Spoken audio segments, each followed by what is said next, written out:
بقرہ میں جو پڑھا تھا کہ اللہ سبحانہ تعالیٰ نے سب سے پہلے انسان کو بتایا کہ اس دنیا میں لوگوں کے کیا کیا کیٹیگری ہوں گی.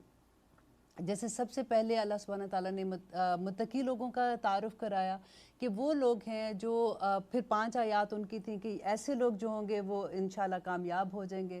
پھر 2 آیات میں اللہ تعالیٰ نے کافر کے بارے میں بتایا. اس کے بعد پھر 13 آیات جو تھیں وہ منافق کے بارے میں بتایا تھا. آپ کو یاد ہے نا کہ منافق کون تھے؟ وہ لوگ جو مسلمانوں میں تھے اور ان کو اللہ سبحانہ تعالیٰ نے کہا کہ وہ دوزخ کے آخری درجے جس کو درک کہتے ہیں وہ اس میں ہوں گے. اور اس کے بعد اللہ سبحانہ تعالیٰ نے کہا کہ وہ لوگ جو فاسق ہیں وہ لوگ خسارے میں ہوں گے، جیسے بالکل بینکرپٹ ہو جاتے ہیں اس طرح سے اللہ تعالیٰ ان کی اگزامپل دیتے ہیں. اور اللہ سبحانہ تعالیٰ نے بتایا کہ منافق وہ لوگ ہیں جو یہ چاہتے ہیں کہ لوگ ان کو مسلمان سمجھیں اور ان کو مسلمان رہنا لوگوں کے درمیان میں اس نام کو وہ پسند کرتے ہیں کہ لوگ ان کو اچھا مسلمان سمجھیں، لیکن ان کا عمل ویسا نہیں ہوتا. لیکن فاسق وہ لوگ ہوتے ہیں جو یہ کہتے ہیں کہ ہم مسلمان ہیں لیکن جو اللہ سبحانہ تعالیٰ کے احکامات ہیں ان کی کھلے عام وہ نفی کرتے ہیں. اور اس کی اگزامپل اللہ تعالیٰ نے مچھر سے دی ہے، اور اس کی وجہ یہ تھی کہ مچھر جیسے کبھی بھی انسان کا خون چوستے ہیں تو اللہ سبحانہ تعالیٰ نے کہا کہ یہ کسی بھی سوسائٹی کا خون چوسنے والے ہیں. اب دیکھیے یہ پورے کریکٹر جو اللہ تعالیٰ نے 4 کریکٹر بتائے ہیں ہمیں، جو ابھی تک 29 آیات تک ہم پڑھ چکے، اس کے بارے میں آپ یہ آرام سے کہہ سکیں ہمارے ارد گرد وہ سارے کریکٹرز ہوتے ہیں.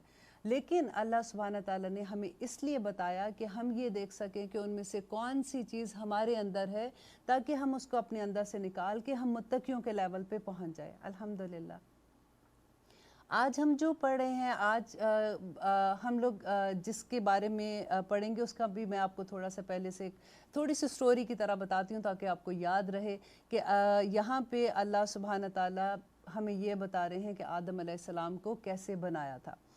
یوزلی آپ دیکھیں کہ ہمیں سب کو یہ شوق ہوتا ہے کہ ہم اپنے ماضی کی باتیں بڑے شوق سے سنتے ہیں. جب بھی ہم کبھی سارے کزنز اکٹھے ہوتے ہیں تو ہمیں اچھا لگتا ہے کہ جب ہماری کوئی بڑی آنٹی ہوتی ہیں یا کوئی فیملی کا بڑا ہوتا ہے وہ بتاتا ہے کہ جب تم چھوٹی تھی تم یہ کرتی تھی، جب تم پیدا ہوئی تھی تم ایسے کرتی تھی.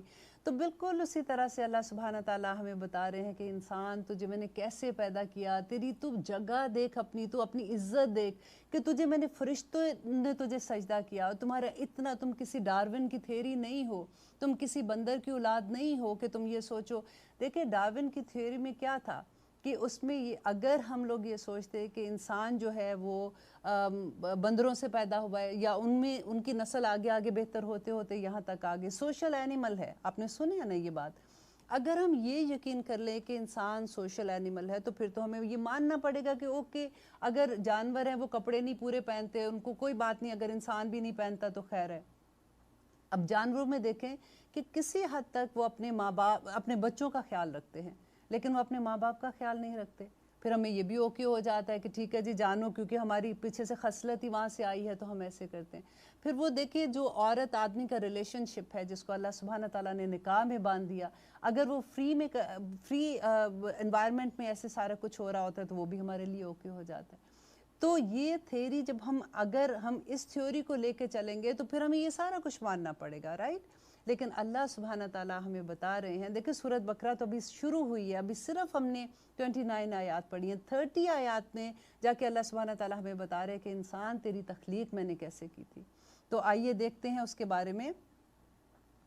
وَإِذْ اور جب قَالَ کہا رَبُّکَ تیرے رب نے لِلْمَلَائِکَاتِ فرشتوں سے انی بے شک میں جاعلٌ بنانے والا ہوں فی الارض زمین میں خلیفتٌ خلیفہ. قالو انہوں نے کہا اتجعلُ کیا تو بنائے گا فیہا اس میں من یفسدو جو فساد کرے گا.